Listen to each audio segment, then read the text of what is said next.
Hello and welcome to our IELTS live session. Today is yet another beautiful Wednesday.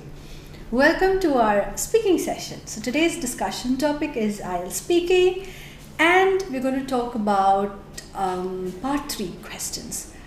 Part 3 of IELTS speaking is popularly called as two-way discussion.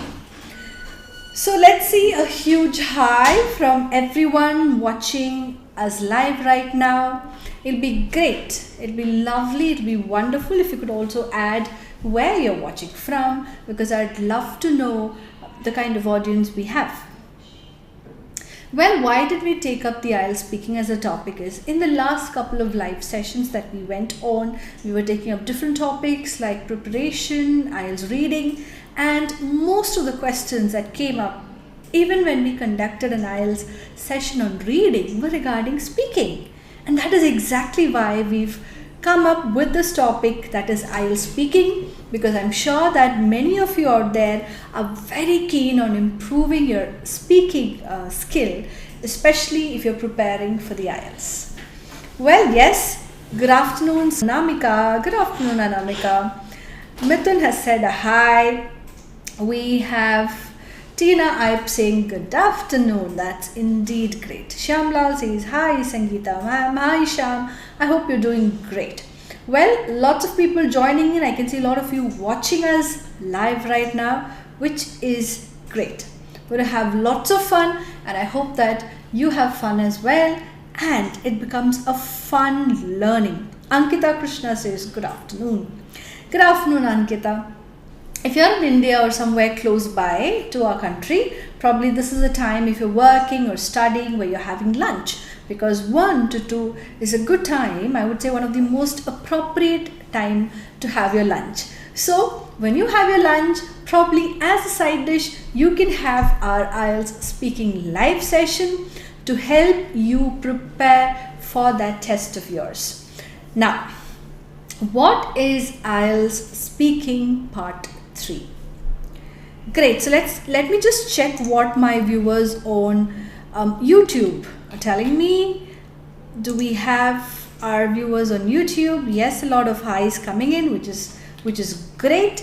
It's wonderful to see that you're all watching us and you're following our live sessions. It's a great feeling, definitely. Okay. Yes, good afternoon from Ashwati M, Sheba Abraham, Manji, Shobita Matthew, September Man, you've joined us back. Good afternoon. Then we have DMS General. Good afternoon. Alna Joseph saying good afternoon. Well, great. So that's indeed wonderful to see so many of you joining. Midun Krishna came says, hello, good afternoon, madam. Hello, Midun. I hope you're doing well. Doing great. Well, let's begin our session for the day and let's get straight to IELTS speaking part 3. I know you're all very much excited to participate and to answer all the questions that I have in store for you. Okay, so before we go through the questions and see what are the wonderful answers that I get from all of our viewers on YouTube and Facebook, here I have a small slide to show you, and that is about what speaking part 3 is all about. Well, slide number 2, part 3 of speaking. These are the key terms you need to keep in mind when preparing for your IELTS speaking part 3. What are these key terms that you can see on screen? It says long answers, it says examples, and it says general and not personal. So I'd like you guys to share your take on this. What do you feel? How do you connect to these words that you see on screen? Can you tell me of your idea about IELTS speaking part 3? What do you know about IELTS speaking part 3? I have certain words that you can see on screen right now. It says part 3 should have long answers, it should have examples, and it should be general and not personal. Yes, Subhajit. Yes, Reshma. Please let me know your take on IELTS speaking part 3. Smita Chako says good afternoon. Do these words ring a bell? Do you get an idea of what these words and how do you connect to IELTS speaking part 3?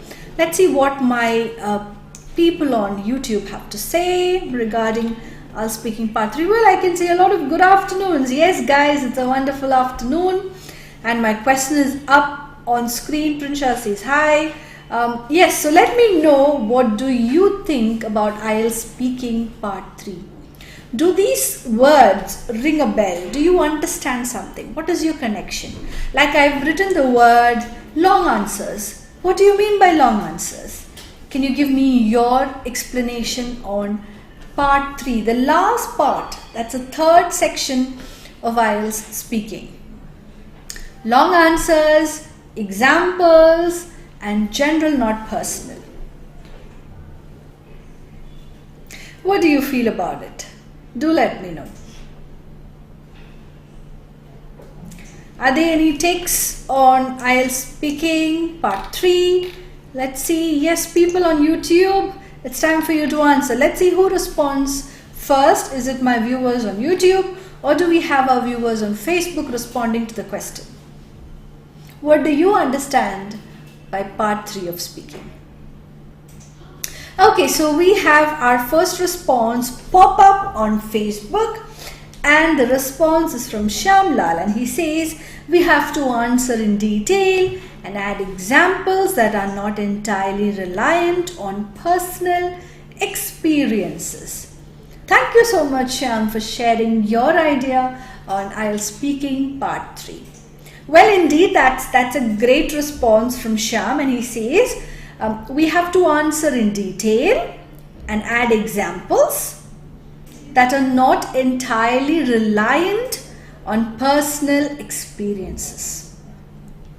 Brilliant. So there are again certain things, key terms that pop up again from his response, saying you need to give long answers, answer in detail. Now we know when we say answer in detail, it means we have to explain. And whenever we explain something, we add in a lot of sentences, because that's the best way we can explain or expand on something. For instance, if I'm going to describe this mobile that I have in my hand, probably I cannot just say, and if I need to be very, very descriptive and I need to speak at length, I need to add on a lot of information about the mobile here that I have in my hand. Like I need to talk about the color, the make, maybe what I use the mobile for, and lot of other details. I can add on specifications about the mobile. So that's what you mean by speaking in detail, giving long responses. And remember, in part 3 of speaking, it's always ideal to come up with examples, because that is the easiest method that you can use to expand on your answers. Use an example. So we have another of our viewer on Facebook, Aisha Malik. Great, Aisha. So we have a response from Aisha Malik, and Aisha says we have to answer in detail with examples that are not related to personal. Yes, examples should not be core personal examples. Exactly, Aisha. Congratulations on that effort. And it's wonderful to see responses popping up on our screen, because it conveys the idea that you're active, that you're engaged, and as you enjoy your lunch, you're also enjoying our live session. Well, we should be using examples in part 3, but these examples should not be personal examples. And that also means we need to end up giving general examples every time we describe or discuss something that is asked in part 3 of speaking. Well, I hope it's clear now. Avoid using any kind of personal examples. These are just tips that I'm giving you, because throughout our session in the next 1 hour that we have, I'm going to pop up questions for you, and you need to try and give me responses. And when you give your answers, keep in mind that when it comes to part 3 of speaking, give long answers, that is in detail.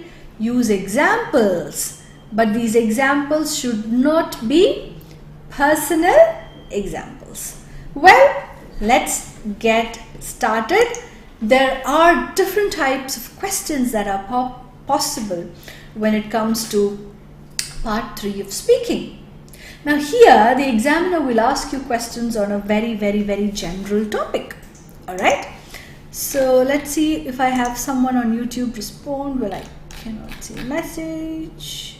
Okay, yeah, so the examiner might ask you anything. The examiner might ask you about global warming. The examiner might ask you about space exploration. So you might have any kinds of questions possible, and you need to give very much general responses to this. Because let's say if it's about space exploration, you don't have a very detailed idea, but you have to respond to it. Alright, so let's see. The first type of question that is possible, as you can see on screen, is question type number 1. It's called as comparison question. Now you might have a comparison question that is asked. Oh, wow, well, that is indeed a type of question. Now, comparison. So can any of you give me an example here? Can you think of a question that comes in part 3 of speaking, where you're asked to compare something? Can you type in an example? Comparison question. It could be comparing one time period to the other. It could be comparing different situations. I'm looking out for sample questions. Can you think of an interesting question that is asking you to compare something? Comparing A to B. Can you come up with anything like that?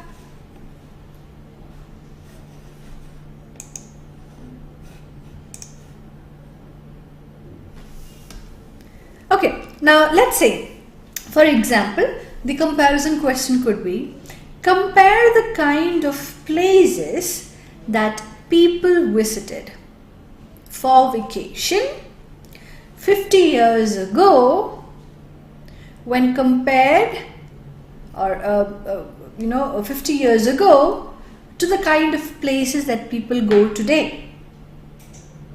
So compare the kind of places that people went on a vacation 50 years ago to the kind of places that people go today. This is an example of a comparison question. I hope the question is clear. So Sheba says past and present, which is good, Sheba. You can compare time. Okay, Sheba on YouTube says past and present. Yes, comparison could be comparing time. So if you've listened to the question that I asked, compare the kind of places that people went on a vacation, say 50 years ago, to the kind of places that people visit these days. Can you tell me how you can answer this question? I'm looking for sample answers. Try to give long responses. Let me repeat the question for anyone who's just joined in. Meanwhile, those of you who've heard the question, please type in your response. Compare the kind of places that people went on a vacation, say 50 years ago, to the kind of places that people go today. Is there a change? Do people visit the same kind of places? It's completely your take on the topic. There is no wrong or right answer. There is no perfect response to this.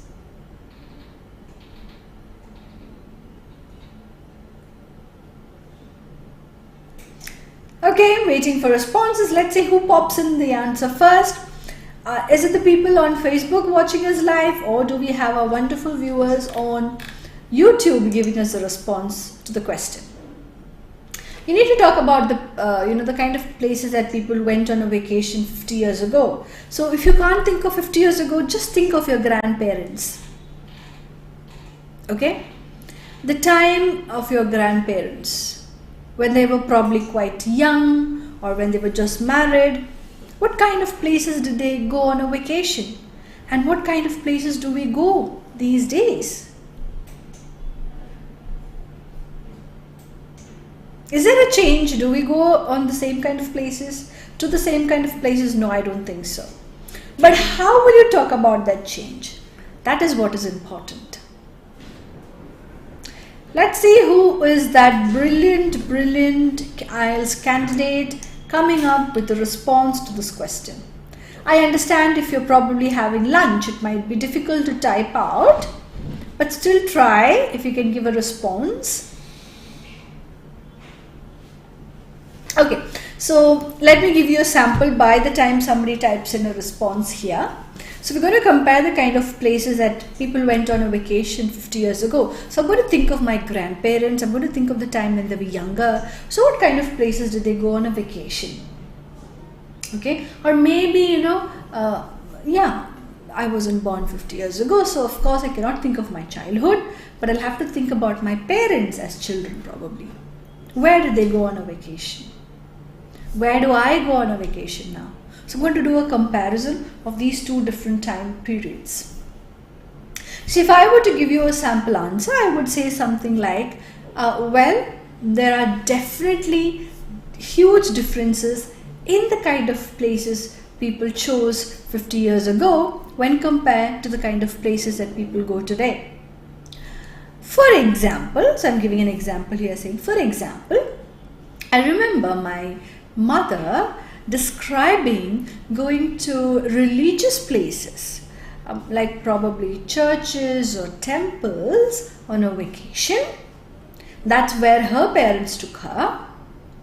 But these days, if I were to go on a vacation, I would choose some fresh new places, like probably the youngsters these days. So here I'm going to try and not give too personal examples. I'm going to try and make it a little more general saying, but these days youngsters prefer to visit exotic places, probably a foreign destination when they need to go on a vacation. So I started off because you have to compare your grandparents' time when you're talking about 50 years ago. So I'm saying I've heard my mother say this. So probably people in the past, or people 50 years ago, used to visit religious places and maybe even ancestral homes during their vacation.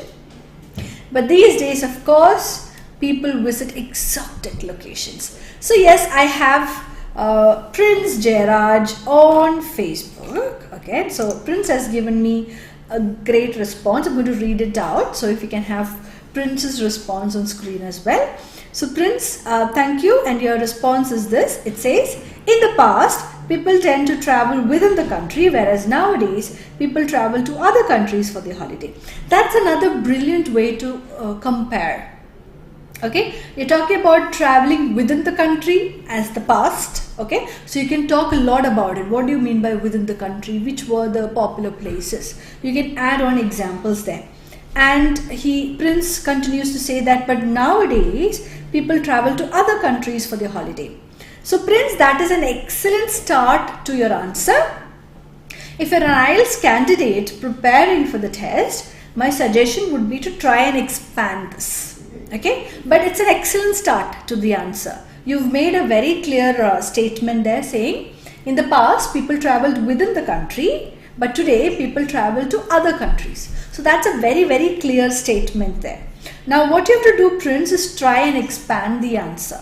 Like use examples, be a little more descriptive, and try and give a longer or a continuation to it, or a description to it. Okay, because let me tell you, in part 3 of speaking, when it comes to IELTS, you need to try and answer in maybe 6 to 7 or 8 or even 10 sentences, which means you have to be speaking for probably half a minute or a minute or so.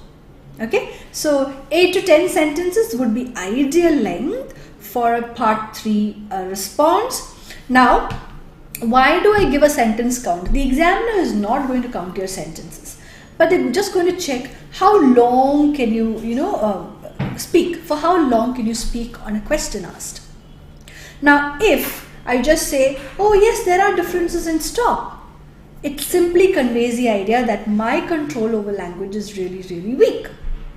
Okay, great. So I think all the princes around the world are stealing the show, because I have another response on Facebook again from Prince Thampi.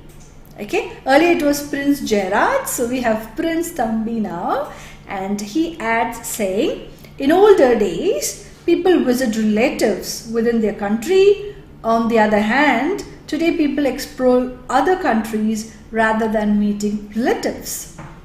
Well, like I just said, all the princes out there, you guys rock. So come on, give me more responses there. And that's an open challenge to my wonderful viewers on YouTube. You need to give me responses. My viewers on Facebook are stealing the show. They're giving good long responses. They're trying out their hand at answering the question that I had just asked. Well, Prince Thampi, I would say, again, it's a very good start where you have clear statement made. There is already a comparison there that you've given in your response saying people visit relatives within their country, but these days they don't visit their relatives but go to other countries. So it's a very strong statement that you've made. Now in part 3 you have to try and expand the answers a little bit more so that you can give a little longer detail about it. Okay, so when you say relatives, you can say maybe how often. Like you can say, if I'm adding on to Prince Thampi's response, I can say, like in the past, a vacation, probably a 1 full month, would be spent in your ancestral home, where all your cousins came together, and an entire month's vacation was spent in that one same house. But today, since people prefer to travel to other countries, a 1 month long vacation could either mean visiting one country in detail or maybe 2 to 3 countries in a month's time. Okay, like maybe, yeah, you could try and expand it a little more. So we have another response from Sharat Lal on Facebook. So Sharat says, compared to 5 decades ago, there are considerably more tourist places in the world. The modes of transportation have also changed significantly. There are also more people who are eager to travel the world to see different historical sites and vacation spots. You can see people post images and content from Europe and different parts of Asia. Excellent, Sharat Lal. That's a great attempt at trying to expand on your response. I would say that is simply a good way, and if you can see the kind of response Sharat Lal has shared, it's quite long in detail. There are a good number of words used. Remember, in part 3 of speaking, it's mandatory to use the relevant vocabulary. I would never say use big difficult words, but I'd always say you need to use words related to the topic. And in Sharat's response, you can see the kind of words he's used. He's used considerably more tourist places, modes of transportation significantly changed, more people who are eager to travel, world, historical sites, vacation spots, post images, content from Europe, different parts of Asia. That is indeed a good strong set of words. So Sneha Thomas on Facebook says, good afternoon ma'am, I just joined now. What is the question? Well Sneha, we are discussing comparison question type in IELTS speaking, and the question that I had asked was, what are the kind of places that people visited for vacation 50 years ago when compared to the places people go today? Okay, so part 3 of speaking. So I have another strong contender on YouTube, Rahul Reni. So Rahul Reni has added his response as 2 messages. In message 1 he says, people these days, rather than visiting places known, they try to explore unknown places. And he adds on further saying, this can be exciting, fun and entertaining. Good. That's a good usage. Rather than visiting known places, they visit unknown. They like to explore. These are the apt words. Explore unknown places. That's a brilliant go, Rahul. Ready? So Alna Joseph on YouTube asks, ma'am, can we use idioms and collocations in part 3? Well, Alna, it seems like you're somebody preparing for the IELTS. Well, good luck to you. Yes, we can use, and probably we should be using idiomatic language wherever appropriate in our entire speaking session, with a special focus on part 3, of course. And collocation is nothing else but it's just how words go together. So what word will go with the other word in a sentence is what collocation is all about. And yes, Alna, not only in part 3, I would say in the entire speaking section, you should be very careful about using collocations, because they add on to your scores in a great detail. Okay, so thank you to all the wonderful souls who've responded to the first question. And now I think it's time to move on. So I think Sneha, if you've just joined in late, just stay tuned and watch our next question that I have on screen. Now question type number 2 is opinion, suggestion and comments. So probably the examiner will ask you a question where you have to give your opinion. It could be a suggestion, okay, or it could be a comment, okay. For example, let me give you a question type that you can think of or try and answer. If you have to give an opinion, if it's a suggestion or a comment, okay. So maybe let's think of suggestion. So the question could be, how do you think the growing number of vehicles on road can be controlled? So it is your opinion or your suggestion that the examiner is asking. How do you think, or what in your opinion can be done, or what can you suggest in controlling the growing number of vehicles on road? It simply means you have to list a couple of solutions to controlling the number of vehicles plying on road. It's an open question. I want you guys to try and respond to this. Okay? So I hope the question is clear.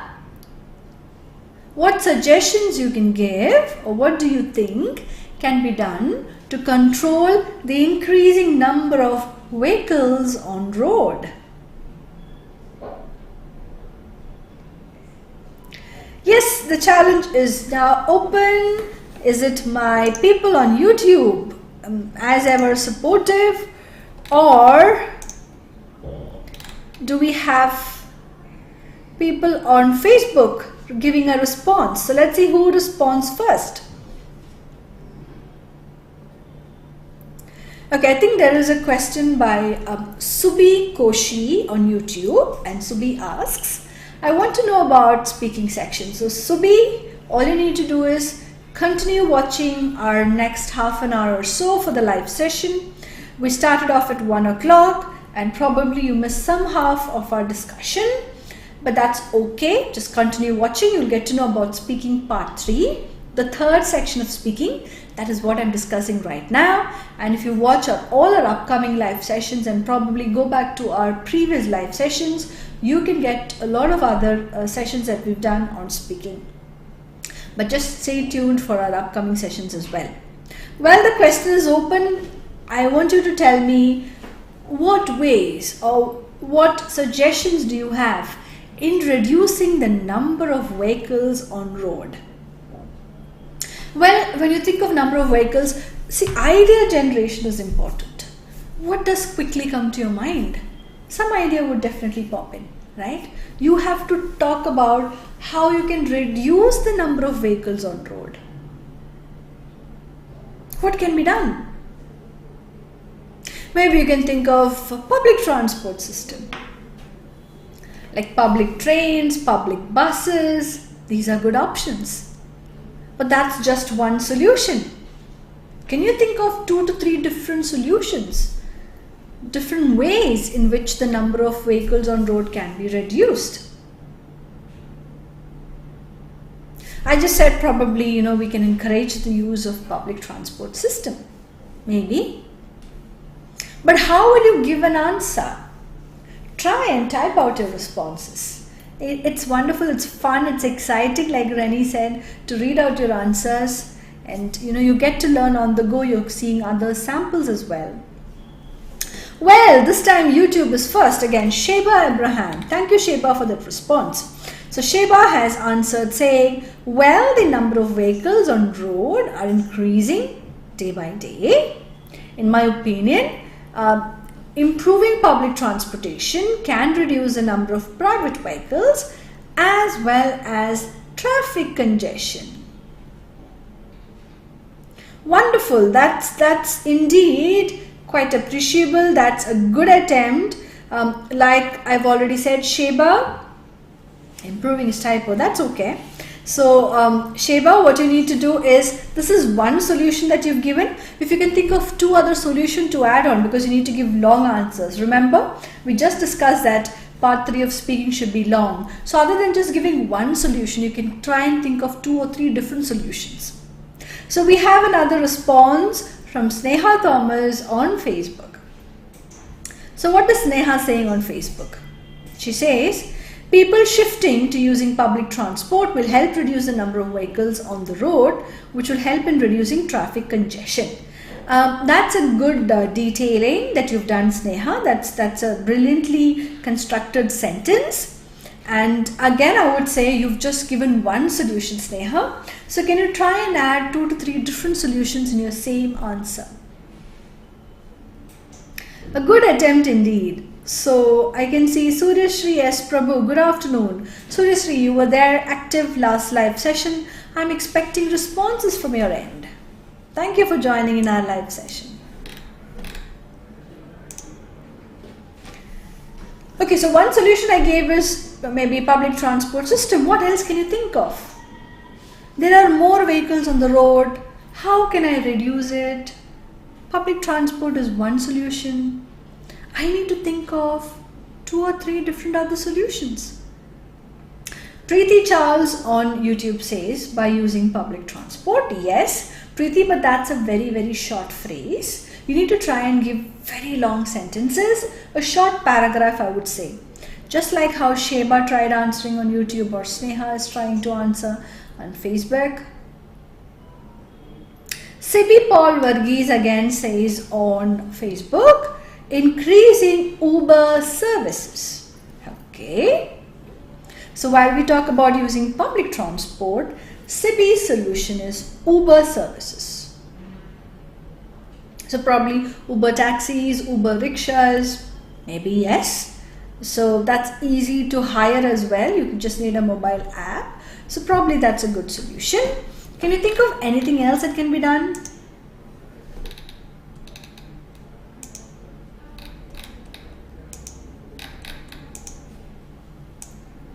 Anything else? Well, I can think of another solution. Probably to decrease the number of vehicles on road, maybe we need to have, but again I'm thinking, like, let's say the easiest solution is of course, introducing or encouraging the use of public transport system. Maybe we can have a system of even odd number, where we have restrictions as to how many vehicles would run on road on a particular day. Alright, so we have another very, very active viewer, Shamlal, responding on Facebook. And Shamlal has tried typing out a detailed response, and he says, I for one think that we could try to increase the age at which driver's license are handed out, so that there is some difficulty in getting one. We could also try to make the test to get a license more difficult, so that only the most skillful are able to get one. That's like a wild card entry, Shamlal, but that's a possibility. If we have stringent rules when it comes to issuing a driving license, yes, probably again increasing the age. Right now, I guess if you're 18 years of age, you can get a driving license. So probably if you raise the bar a little, maybe 20 years, so that they have to wait for another 2 years to get the license. Maybe.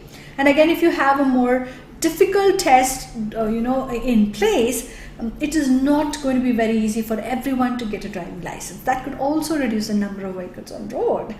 That's a wild way. But of course, probably the government could give it a try. We never know. If somebody is watching us right now, they might use Shamlal's suggestion and they might make it active soon. Alright, so I think we have another response from Prince Jairaj on Facebook, and Prince says, there are a number of ways in which we can reduce the large number of motors or cars. Firstly, so you can see the kind of usages Prince has. Firstly, very good. Firstly, making use of public transport system more frequent. In addition, so he's adding, a point there. In addition, reducing the cost of public buses and trains. Okay. Finally, carpooling will also help to reduce large number of vehicles. Excellent vocabulary there, Prince. You've used Prince Jairaj. You've said carpooling. Okay, that's a very brilliant suggestion, I would say. Now, many of our viewers might not be aware of what carpooling is. Well, carpooling is nothing else but it's like giving a lift to people you know. So maybe you have 5 people in that same area traveling to the same destination. So only one person uses their car, and he ensures that he takes on the 4 other people. So instead of 5 separate vehicles on road, we have 5 people using a single vehicle, and that's carpooling.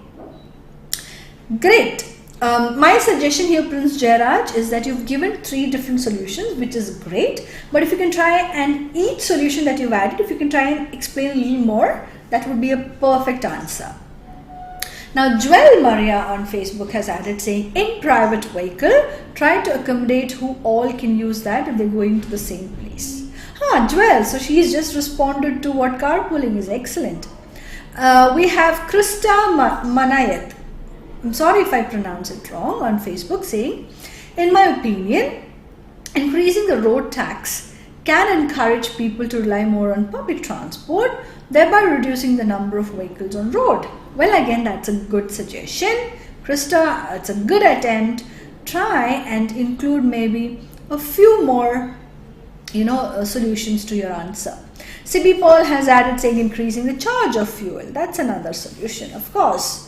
I think it's already increasing every day, but still we have many people ready to pay out more, but still use their private vehicles.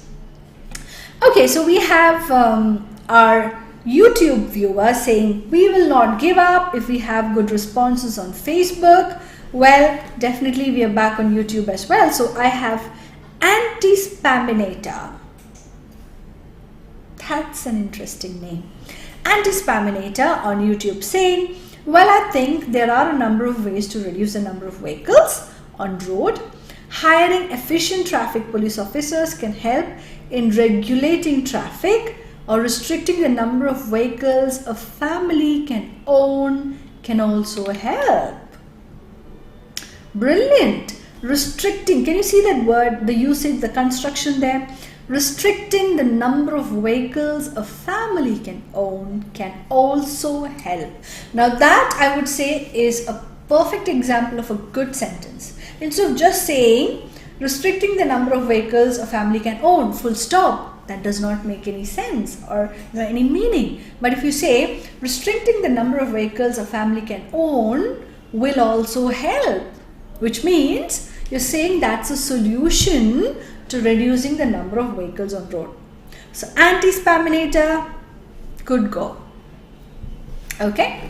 Alright, so again Sheba Abraham on YouTube has added her response. So before I read Sheba Abraham's response, I have a question, I think from Alan Alexander on Facebook, and Alan asks, how to create sample notes for preparation time in part 2. Well, Alan, that is definitely a question that many students will find, or many aspirants will find it useful. Now, in part 2 of speaking, you're given a cue card, okay? And there is a topic with 4 sub-questions, and you have to prepare on the topic for a minute. The examiner will give you just 1 minute's time, and within that 1 minute, you have to create a story, and in the next 2 minutes that the examiner allows you, you have to speak on the topic. So one ideal method that we discuss with our students and I think has really helped and it really works out is, see, you're given a paper and pencil by the examiner. So all you need to do is divide the page into 4 equal halves. Just draw a cross right in the middle.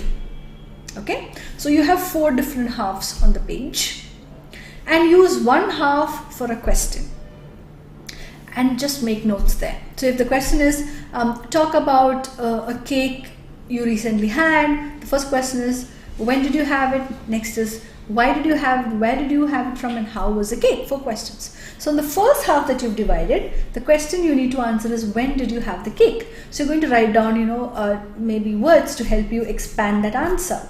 So you can talk about the date, you can say how recent it was, you can add on information as to why, what a speciality about that date. So you add a few words there and then you go on to the next half of the page, you add a few words for the next question. Similarly, the entire page will have some words written here and there, but that will help you. It's a good way to make notes, plus that will help you even when you're answering. So as you're speaking to the examiner, you just have to look at the page, which area to look at to answer question 1, 2 or 3 or even 4, and then accordingly build your answer. So Alan, I hope that response of mine helps you decide on how you can probably answer part 2 of speaking. But definitely if this is a question that many of you have, we will have another detailed session completely on part 2 of speaking, and there I'll show you how you can probably also make notes. So back to Sheba Abraham's answer on Facebook, and Sheba says, for instance, in US, there are roads where cars should include more than 1 passenger and otherwise they're penalized. Okay, rules of this kind should be imposed in busy areas to reduce the number of vehicles. Very good. So Sheba speaks about maybe areas in the US where there are certain roads that are marked, and if you need to drive through those roads, you cannot drive alone. That means 1 car and 1 person cannot apply on that particular road that is marked. So if only more than 2 or 3 people use a particular vehicle, can they use that road, which is a good solution or a suggestion again, which means 1 person per car will never be out there on the road. And like Auntie Spaminator had mentioned, I think these days in a family if there are 4 members, there's mother, father and two children. Each of them would have their own car, maybe a 4-wheeler. So mother would have hers, father would have his, the 2 children have their own 2-wheelers or 4-wheelers, and everybody is out. One is going for job, the others are going for studies. So we have 4 vehicles from 1 family on the road. So imagine every family has vehicles equal the number of members in their family. That will be too many vehicles on the road. Okay, so what happened, Preeti? So Preeti Charles had put up a response and she immediately deleted it. Were they spelling errors? That's okay. Preeti, just add a response once again. I will read it for sure. Okay. So I think this is going on really well. It's an entertaining session. Ellen Alexander, have I answered your question? Please let me know if you have anything further to talk about or to be answered regarding IELTS speaking. Okay.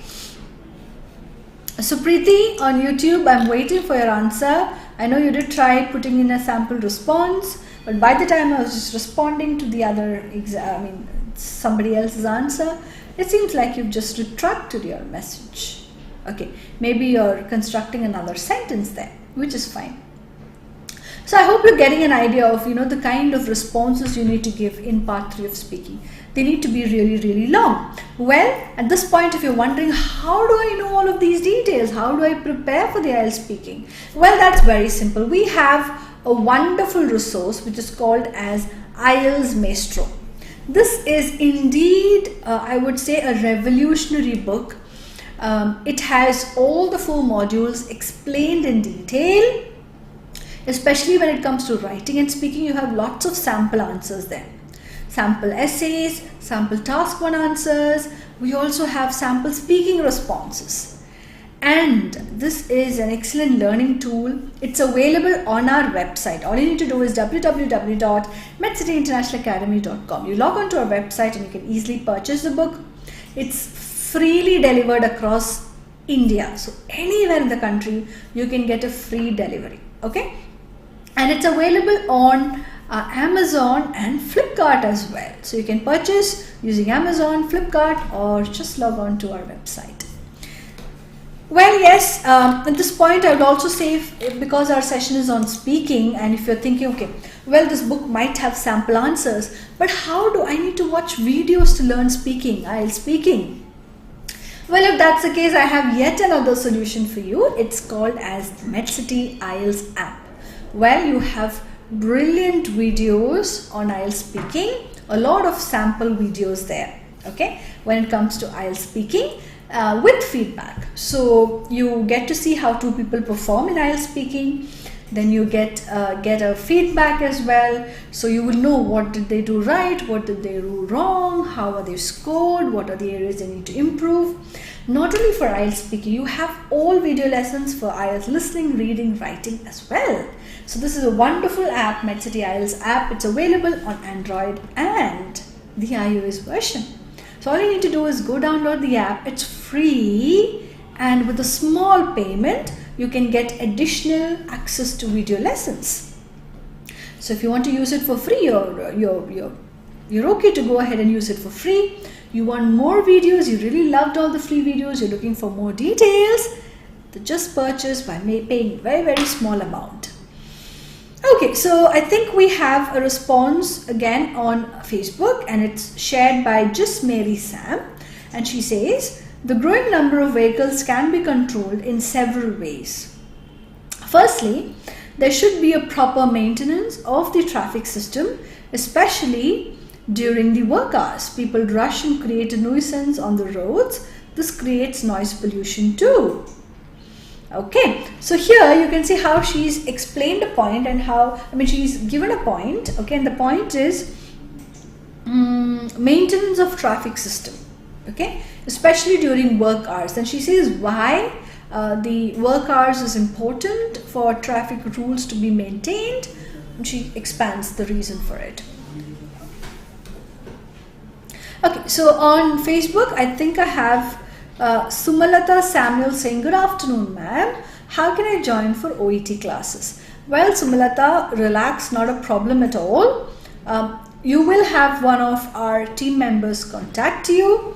Well, I'll just type out a number that you can use to contact on, check with one of our, customer relations officers. And yes. So Sumalata, all you need to do is give a call to that number that I've just added on YouTube, and all details regarding how you can join our OET classes as well will be given to you. Okay, that's great. So just, I would say, a very, very good attempt. You've given a very detailed response to one particular point that you've added. So similarly, if you can add 2 more points and expand it, that would be a perfect answer in part 3 of speaking.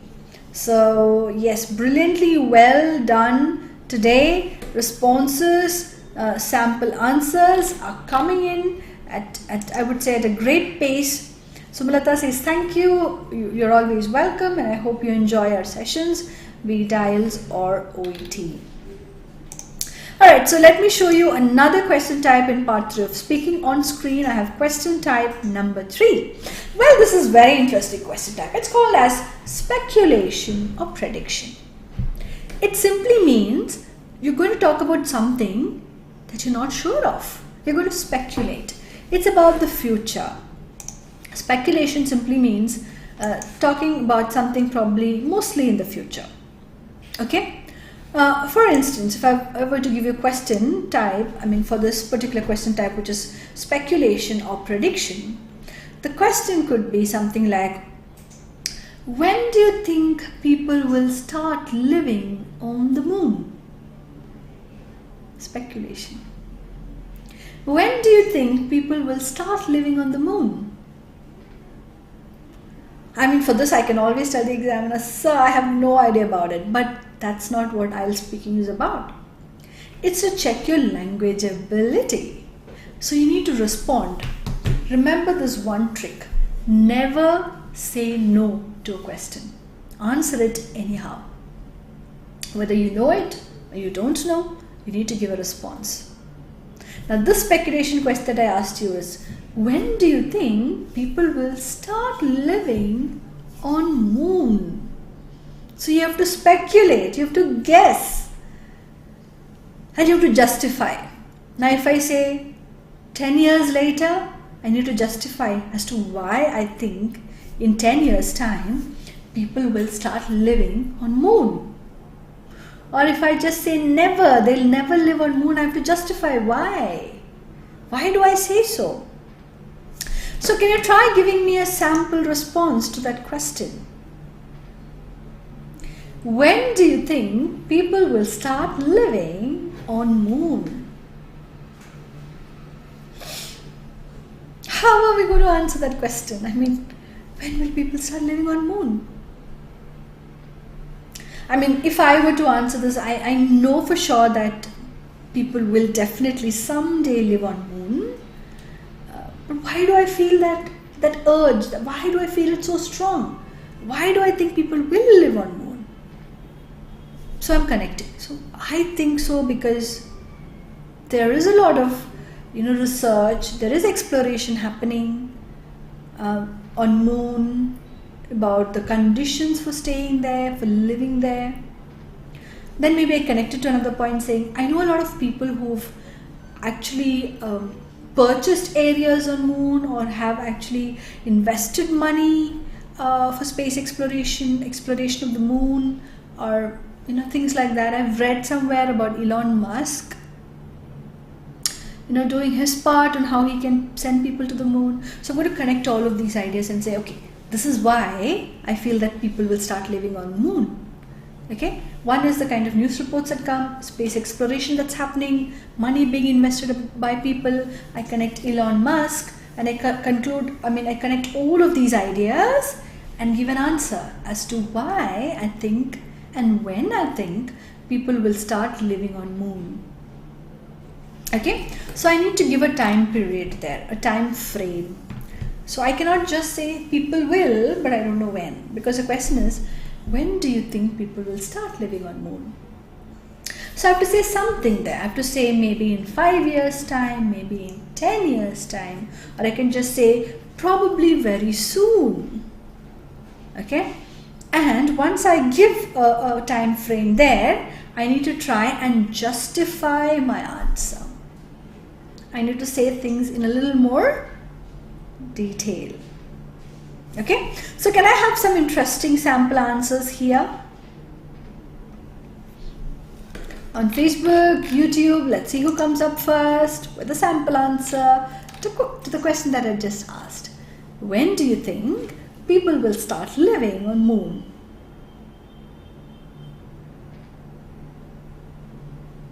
Who is that revolutionary who's going to try and attempt answering this question?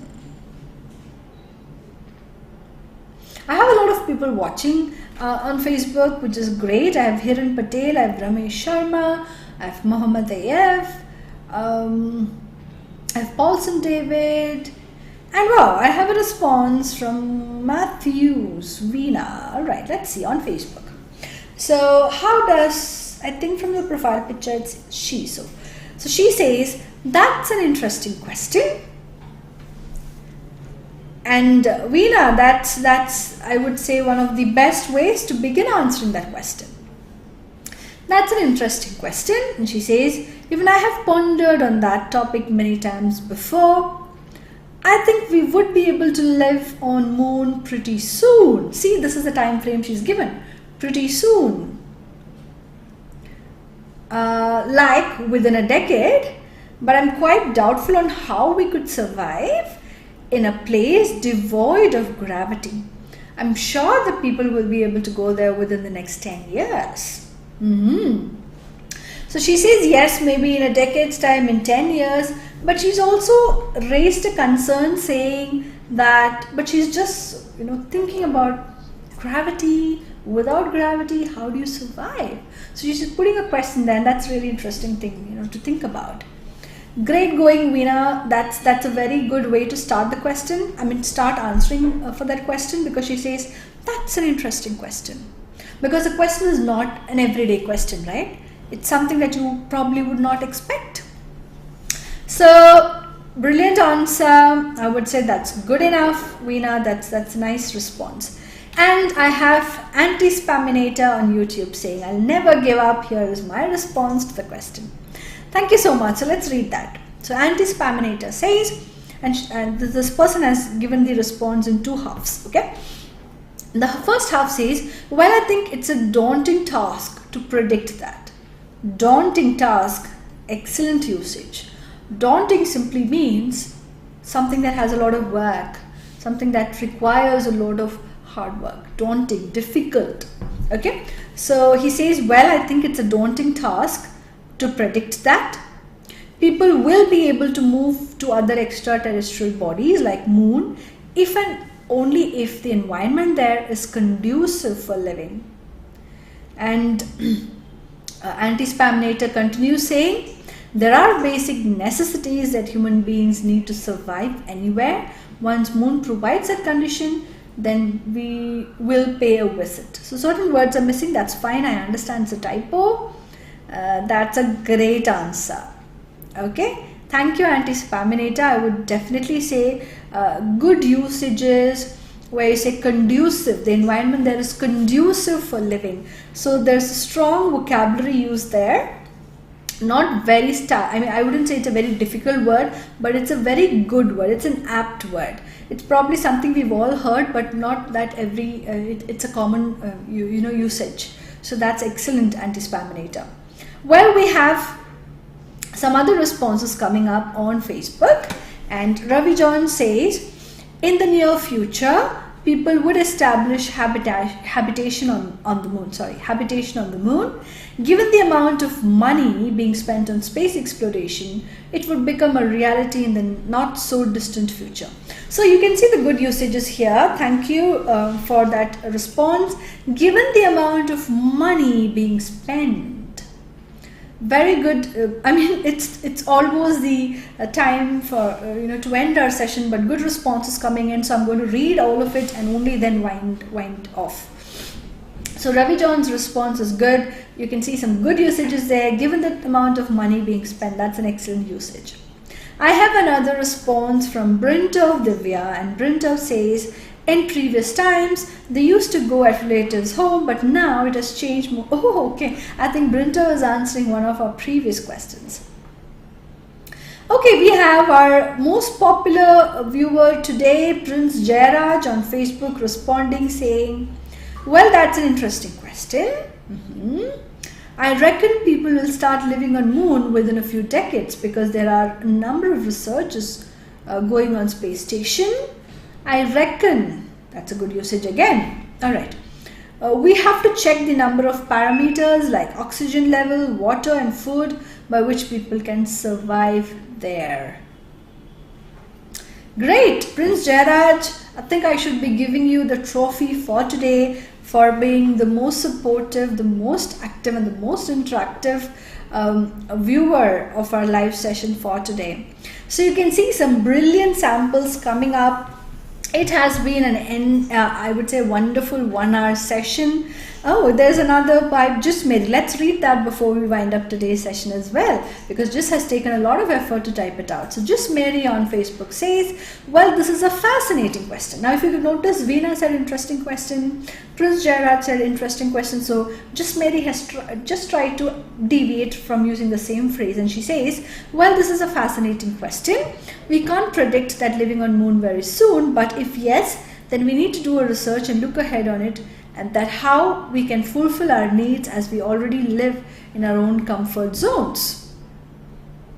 Thank you. That's good. So she's giving a negative answer saying she's not sure when people will go to moon, because there are a lot of other concerns that need to be addressed first before we decide when we can go to the moon.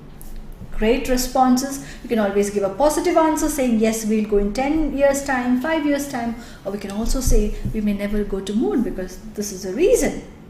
Well, that's the end of our 1 hour interesting, interactive, fun, exciting live session on IELTS Speaking Part 3. I thank all of you who've joined us live on Facebook, YouTube and on Instagram. We were going live on Instagram as well. So the next time you want to join us live, you can also log on to our Instagram page and see us live there. Thank you so much. I hope you had a wonderful session as well. Bye.